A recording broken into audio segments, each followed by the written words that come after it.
So about a year ago, Unreal Engine and Epic Games released their Metahuman creator. And this is one of the most revolutionary tools that gives us individual artists the capability to actually make really original and really high quality characters. Now with that said, within Unreal Engine and the Metahuman creator, there are certain bugs and issues that you will come across if you're trying to work on your independent project. Let's say you're trying to make an animated movie, maybe you're trying to make your short film, or you're trying to just customize your metahumans. There are certain issues with those. There are certain common bugs that you will come across that I have seen very commonly being talked about. And while there are videos on that, it's really hard to find some of those videos. So I'm just making this video in the hopes that you will get some workarounds and some bug fixes from this video and be able to apply those to your MetaHuman projects. So without any further ado, let's begin. Now the reason we want to talk about features that come with MetaHumans is because the problems that you will face will be around these features. So for example, the very first feature that comes with Metahumans is your capability to animate the facial expressions of your Metahuman. Metahumans' facial expressions can be animated using the LiveLink app that you can download from App Store. And this app really works well. You just have to have a very good internet connection. You can also animate your Metahuman's body using Miximo animation or motion capture, or maybe motion matching Miximo animations. And you can also fully customize your metahumans. This is one of the most powerful tools. I think being able to customize these high quality characters fully gives us individual artists the ability to make really good quality characters really fast and make them our original own characters.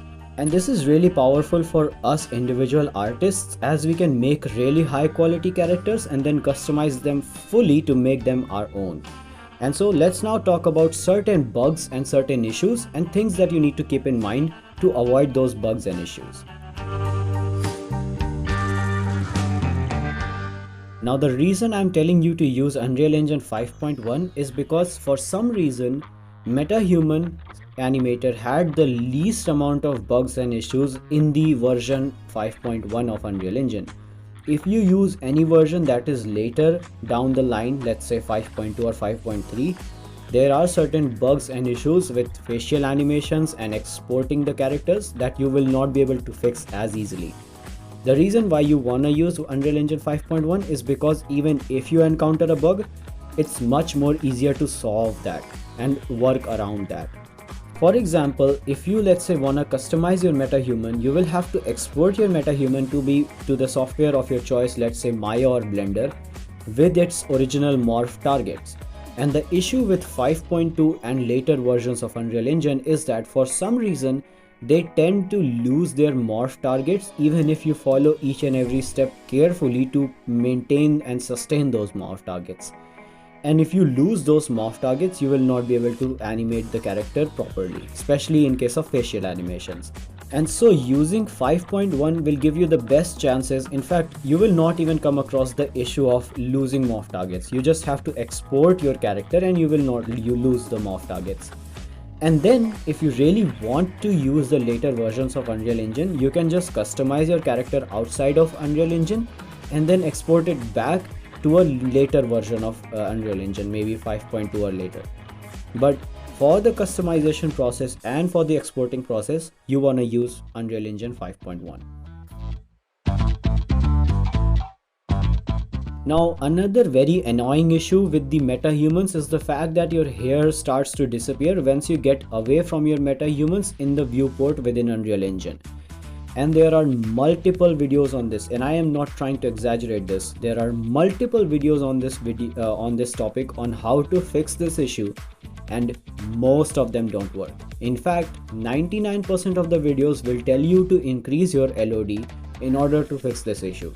And let me tell you, this does not work. At least it did not work for me at all.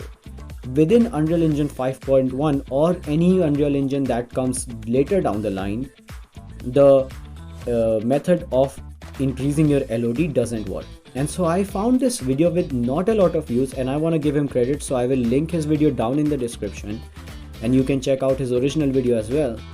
What this guy does is that basically in case of Metahumans, you can find their assets of hair separately. And so you want to double click them and you will get into this menu as you can see on the screen. Within this menu, you can see that there is a visibility box and then there is geometry type set to strands. Now, while this is ticked and the geometry type is set to strands, it will be only set to these settings for the first 3 columns or 4 columns. For the rest of the LOD distances, this will be set to cards in geometry type and the visibility will be turned off. You want to turn all of them geometry types to strands, and you also want to tick all the visibility boxes. Once you save these settings, your issue of hair disappearing will be fixed 100%. Now, the reason why I'm exaggerating on this issue the most is because this is one of the most annoying issues with Unreal Engine's Metahumans. Now, even if this doesn't fix your problem, then you can try the other solution of trying to increase the LOD, and maybe that will fix the problem. But for me, this was the only method that worked out well, and this was the only method that I found that worked out well. And so I just wanted to give this guy some credit as well. This is how you fix the hair disappearing issue with Metahumans. Another common issue that people face with Metahumans is related to customization.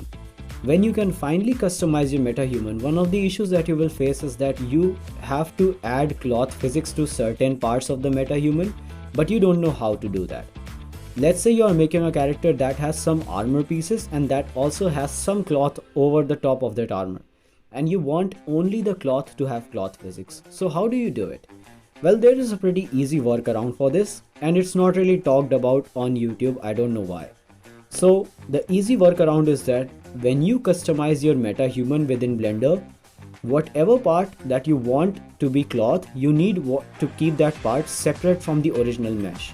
So let's say you're making an armor and you're adding a cape to that armor. You just want to have that cape as a straight plane and keep it completely separate from the other set of the armor. Now what this will do is that when you export this character back to your Metahuman creator, back to your Unreal Engine, then you can actually apply chaos physics to only that part of the cloth. And this will pretty much give you the cloth in the part that you want. And that is the way I did it. I am also customizing my own Metahuman, and this is exactly how I am approaching the customization process. Now with that, I would like to conclude my video. This video was more about some of the common problems that you will face with Metahumans, and I never found a dedicated video towards these problems, and so I wanted to make a combined video of all of these problems. With that said, if you have any other problems, you can comment them down below and I will give you the solution for that, or at least I can try to help you at my level best. I will also link some of the important videos that really worked out for me in case of Metahumans in the description. Now with that said, my next video is going to be on why I shifted from Maya to Blender. So if you want to watch that video, stay tuned for that.